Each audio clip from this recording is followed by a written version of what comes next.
Hello दोस्तों, स्वागत है आप सभी का आपके अपने चैनल एसपीएस स्टडी में। दोस्तों, आज हम त्रिभुज चैप्टर के एक महत्वपूर्ण क्वेश्चन के बारे में डिस्कस करेंगे, जिसमें ये कहा जा रहा है कि किसी समबाहु त्रिभुज एबीसी की भुजा बीसी पर एक बिंदु डी इस प्रकार स्थित है। तो हमने पहले क्या किया, एक समबाहु त्रिभुज बनाया। समबाहु त्रिभुज ऐसा त्रिभुज जिसकी सभी भुजाएं बराबर होनी चाहिए, A B equal to B C equal to A C. और जो दिया गया है कि B D equal to 1/3 B C, हमने पहले उसको लिख लिया। तो अब देखिए, हमको सिद्ध करना है 9AD² बराबर 7AB²। मतलब हमको क्या है, भुजाएं स्क्वायर में लानी है। तो हमको यहाँ पर दिमाग लगाना है कि भुजाएं स्क्वायर में कब होती हैं, या तो जब त्रिभुज को समरूप किया जाए या पाइथागोरस थ्योरम लगाया जाए। तो अब इस त्रिभुज में समरूप करने का कोई सवाल ही नहीं उठता, क्योंकि हमको ऐसा कुछ दिया ही नहीं गया है। इसलिए हम इसमें कुछ ऐसा करें कि इसमें जो है पाइथागोरस थ्योरम का उपयोग हो। तो इसलिए हम क्या करते हैं, भुजा BC पर बिंदु ए से एक लंब जो है ड्रा करते हैं, दैट इज AE। ठीक है, AE लंब BC। तो जो चूंकि ये समबाहु त्रिभुज है, इसलिए जो लंब हम ड्रा करेंगे तो ये लंब भुजा BC को दो बराबर भागों में डिवाइड कर देगा, that is BE equal to EC। अब सिंपली अब हमको कुछ नहीं करना है, बस पाइथागोरस थ्योरम का उपयोग करते रहना है। तो अब हमको देखिए, यहाँ पर इस राइट एंगल के लिए एक ये छोटा वाला त्रिभुज दैट इज ADE, ठीक है, और एक बड़ा वाला त्रिभुज दैट इज ABE, एक ये वाला, दूसरा इसको हमने अलग ड्रा कर लीजिए। तो पहले हम बड़े वाले त्रिभुज में पाइथागोरस थ्योरम लगाएंगे। तो बड़ा वाला त्रिभुज क्या है, ABE। ठीक है, तो ABE, तो पाइथागोरस थ्योरम के हिसाब से इन ट्रायंगल ABE कर्ण का स्क्वायर मतलब AB का स्क्वायर, ठीक है, बराबर आधार का स्क्वायर मतलब BE का स्क्वायर प्लस लंब दैट इज AE, ठीक है, AE का स्क्वायर। ये आपका पहला समीकरण हो गया। अब क्या करो, छोटा वाला त्रिभुज लो दैट इज ADE मतलब ADE। छोटे वाले त्रिभुज में जब आप पाइथागोरस लगाओगे तो उसमें भी हो जाएगा क्या, कर्ण का स्क्वायर मतलब AD का स्क्वायर बराबर आधार का स्क्वायर, आधार क्या है DE, प्लस लंब क्या है AE का स्क्वायर।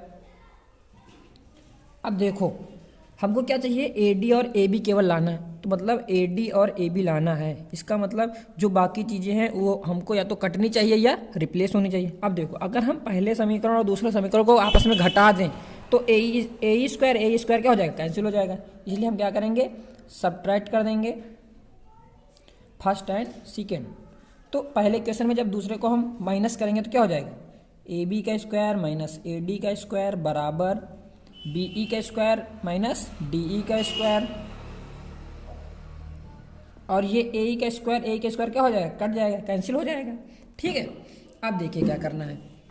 तो अब देखिए, AB² माइनस AD स्क्वायर, इसको आप ऐसे रहने दीजिए। अब जो आपका BE स्क्वायर है और DE स्क्वायर है, इसको अब आप AB² या मतलब AB² या AD स्क्वायर के रूप में बदलने का प्रयास कीजिए।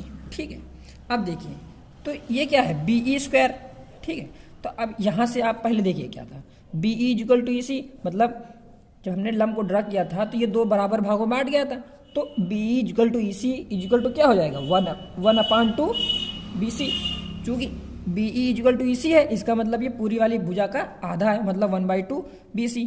तो आप BE को क्या लिख सकते हो, 1/2 BC का होल स्क्वायर माइनस DE। अब DE को क्या लिख सकते हो, अब देखो इसको आप बाहर समझ लो ध्यान से।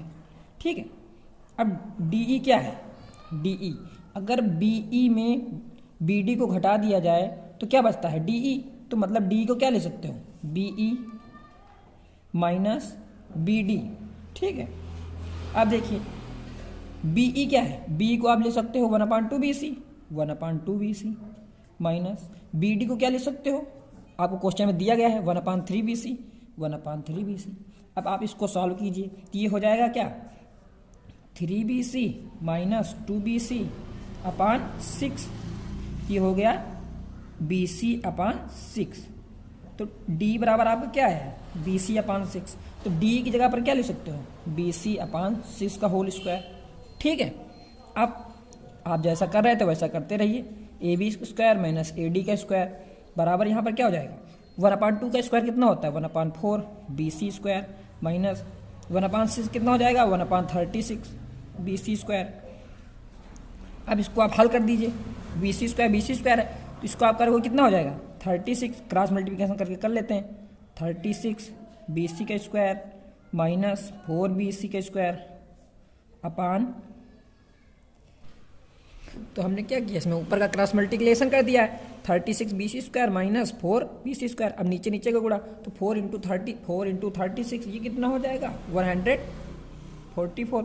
ठीक है, अब 36 में 4 चला गया, कैंसिल चला जाएगा, कितना बचेगा 32 BC के स्क्वायर अपान 144। अब इसको आप काट लीजिए तो कितना हो जाएगा, 4 8 जा 32, ये हो जाएगा 4 3 जा 12, 4 6 जा 24। तो यहाँ पर कितना आया, 8 BC का स्क्वायर अपान 36।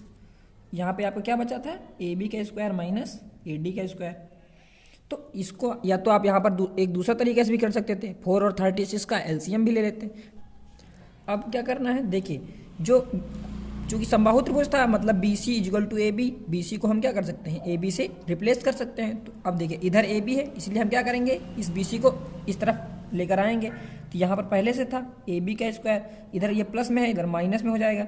ठीक है, 8 अपान 36। अब BC स्क्वायर को हम AB स्क्वायर से रिप्लेस कर दे रहे हैं, बराबर ये AD स्क्वायर इधर माइनस में था, इसको बराबर को इस तरफ लाएंगे, इसलिए किसमें हो जाएगा, ये प्लस में, AD का स्क्वायर।